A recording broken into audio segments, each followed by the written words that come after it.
Salam sehat sejahtera, jumpa lagi di channel Mata Ketiga. Hari ini kita akan menjelajah sebuah warisan purba luar biasa, lempengan tanah liat Babilonia berusia 5.000 tahun. Di atasnya terukir peta dan ramalan misterius yang konon meramalkan ledakan dahsyat, mungkin semacam nuklir, dan kedatangan makhluk asing ke bumi. Sebelum membahas ramalan itu, mari kita mengenal dahulu peta dunia Babilonia kuno yang sering disebut Megamundi alias citra dunia. Peta tertua umat manusia. Lempengan ini berukuran kira-kira 12,2 cm, tidak terlalu besar, tetapi syarat makna.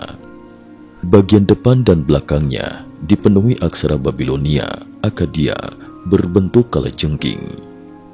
Terdapat beragam lingkaran dan garis segitiga di bagian depan. Pada tahun 1882, British Museum membelinya, lalu menelantarkannya di gudang bersama tumpukan batu lain yang tampak rusak. Barulah pada akhir abad ke-20, para arkeolog sadar bahwa inilah peta dunia tertua yang pernah ditemukan manusia. Diperkirakan peta ini diukir sekitar 900 sebelum Masehi. Tetapi isinya mungkin menggambarkan kondisi dunia pada era lebih kuno, sekitar 5.000 tahun silam, di masa awal peradaban manusia. Satu pertanyaan besar pun muncul, bagaimana mungkin orang kuno sanggup menjelajahi bumi dan menggambar peta dasar seakurat ini? Bahkan, peta tersebut juga memuat ramalan tentang bencana besar dan kabar bahwa mereka akan segera datang. Penemuan mencengangkan di Sipar. Sekitar tahun 1852, seorang Assyriolog bernama Hormuz Rassam dari Kesultanan Utsmaniyah menemukan lempengan ini di Sipar, dekat Baghdad, Irak.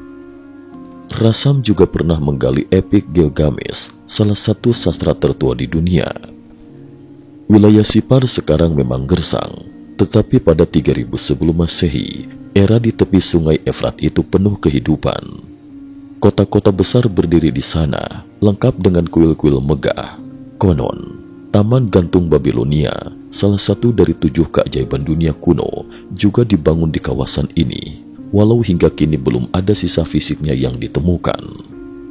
Lempengan peta ini diduga ditemukan di sebuah bukit bernama Tel Abu Heba. Di Irak dan Suriah, banyak bukit tel seperti Tel Bori, Tel Eridu, dan sebagainya. Cukup sering, gundukan tanah itu ternyata piramida yang telah hancur dimakan waktu hingga tampak seperti bukit biasa. Ada kemungkinan peta Babilonia kuno ini berasal dari piramida Babilonia yang sudah lapuk selama ribuan tahun lalu runtuh. Lalu, mengapa peradaban Mesir kuno dan Babilonia bisa merosot sedemikian cepat? Konon jawabannya tersembunyi dalam peta ini. Lautan pahit dan ramalan di baliknya. Saat kita amati, peta ini menampilkan 2 lingkaran yang bertuliskan air pahit atau lautan pahit. Lingkaran dalam dianggap mewakili wilayah tempat manusia tinggal. Untuk menembus dunia lain di luar lingkaran, orang harus menyeberangi lautan pahit, seolah ada peringatan kuno agar kita berhati-hati atau jangan melampaui batas itu. Di bagian utara peta, sungai Efrat mengalir dari utara ke selatan, menuju lingkaran tengah yang diduga wilayah Mesopotamia. Terdapat persegi panjang yang mewakili kota Babilonia tahun 3500 sebelum Masehi. Di sekeliling lautan pahit itu, ada beberapa lingkaran kecil yang diidentifikasi sebagai kota-kota di sekitar Mesopotamia, seperti Asyur dan Haban. Ada pula label Channel Swamp untuk menunjukkan kawasan rawa di peta bagian selatan, menggambarkan betapa suburnya daratan Mesopotamia tempo dulu. Sejarawan Yunani, Herodotus, pernah mencatat hasil panen di Babilonia dapat mencapai 300 kali lipat. Lahan-lahan itu pun ditumbuhi kurma dan palem. Tapi kini, daerah itu berubah drastis menjadi padang pasir. Menurut Alkitab, Babilonia dikutuk Tuhan Yahweh akibat kebejatan moralnya yang kelewat batas. kebejatan Babilonia dan sosok dewi misterius. Herodotus menulis kebiasaan mengejutkan bahwa setiap wanita Babilonia wajib menyerahkan diri kepada pria asing sekali seumur hidup atas nama dewi tertentu. Bahkan, ada catatan tentang pengorbanan bayi di altar emas, sebuah kuil berpatung dewi raksasa. Semua ini memunculkan dugaan siapa sebenarnya dewi misterius yang mereka sembah. Di kitab Wahyu pasal 17, Santo Yohanes melihat visi pelacur besar yang duduk di atas banyak air, menunggang naga merah berkepala 7 dan bertanduk 10. Dahinya tertulis, Babel besar, ibu dari segala pelacur dan kekejian di bumi. Sementara, malaikat berseru bahwa Babilonia akan jatuh dan menjadi sarang roh jahat serta burung-burung najis. Kenapa disebut burung? Herodotus mengaitkan dewi ini dengan burung merpati, simbol nafsu dan kenajisan, sesuatu yang mirip Afrodit di Yunani. Di British Museum ada Burney relief Ratu Malam, bergambar perempuan bersayap dan berkaki cakar burung, diapit 2 burung hantu yang dalam bahasa Ibrani kuno disebut Lilith. Legenda Yahudi menyebut Lilith sebagai istri pertama Adam yang melarikan diri dari Eden dan melahirkan banyak iblis. Inilah gambaran wanita burung yang dianggap menjerumuskan Babilonia dalam kerusakan moral. Ledakan seperti nuklir dan runtuhnya Babilonia. Kitab Wahyu menggambarkan Babilonia hancur setelah bintang besar menyala-nyala jatuh dari langit ke sungai Efrat, membuat air menjadi pahit hingga membunuh siapapun yang meminumnya. Matahari dan bulan pun tertutup sepertiga, dunia dilanda kegelapan. Kitab Yesaya menambahkan gambaran langit tergulung, tanah terbakar, dan asapnya mengepul terus-menerus. Ada yang meyakini deskripsi ini menyerupai ledakan nuklir yang memusnahkan bangsa berdarah campuran dewa manusia. Di masa depan, menurut kitab Wahyu, kehancuran serupa bakal menimpa Babilonia baru. Sebagian orang mengaitkannya dengan kejadian Chernobyl di Ukraina.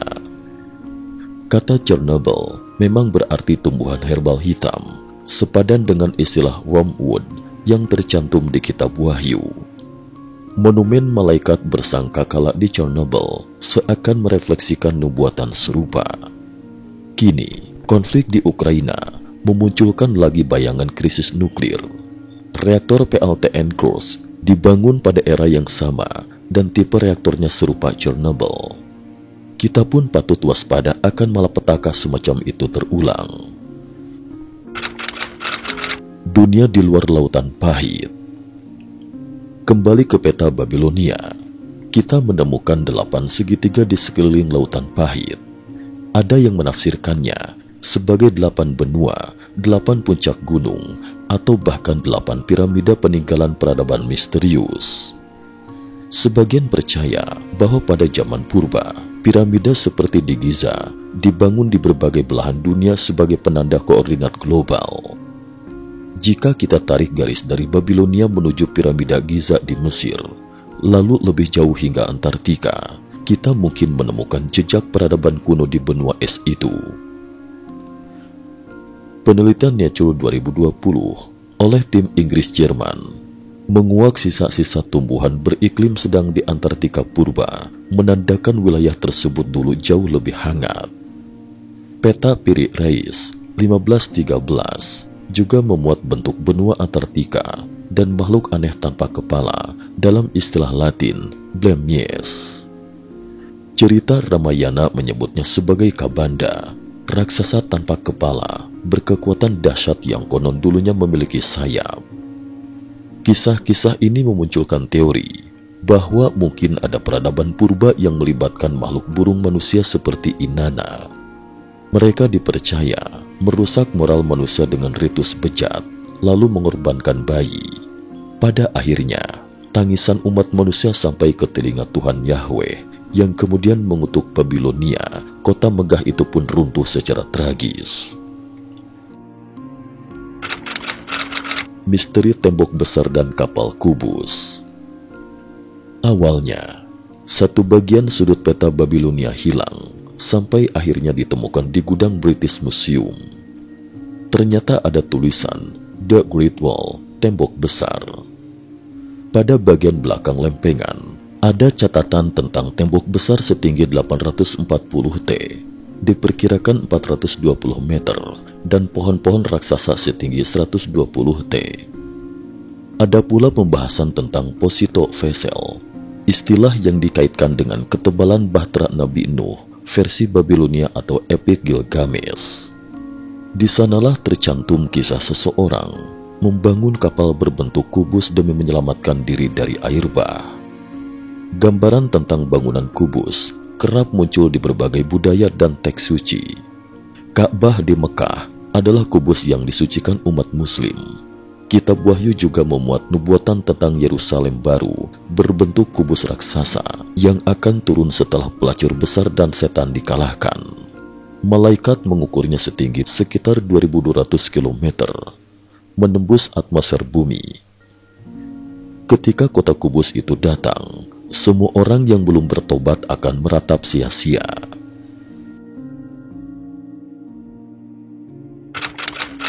Siapakah pembuatnya? Biasanya, lempengan Sumeria mencantumkan nama pembuat. Namun pada peta ini, nama itu sengaja dihapus dan hanya tersisa frasa Son of Yisuru, yang berarti putra burung.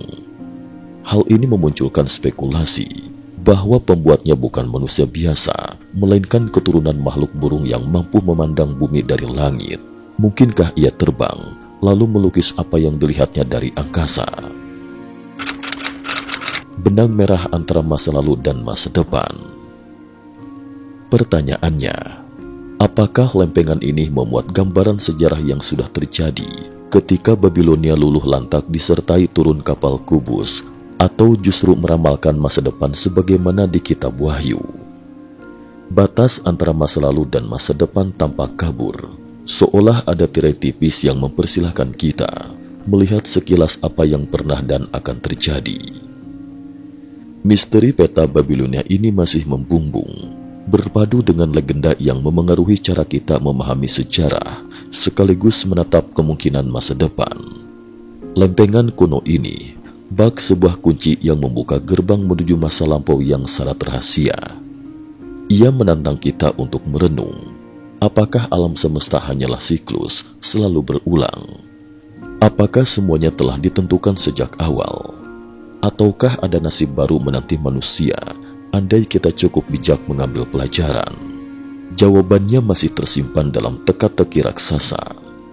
Penelitian berlanjut, kisahnya kian menegangkan. Peta ini, dengan segala simbol dan ramalannya, menunggu untuk diungkapkan, menanti saat kita siap menyelam lebih dalam ke lautan pahit, agar mampu melihat lebih dari sekadar lingkaran dunia di hadapan mata. Apakah kita akan mengulangi nasib Babilonia atau menempuh jalur berbeda? Sungguh, hanya waktu yang bisa menguak rahasianya. Cukup sekian dulu. Terima kasih atas perhatiannya.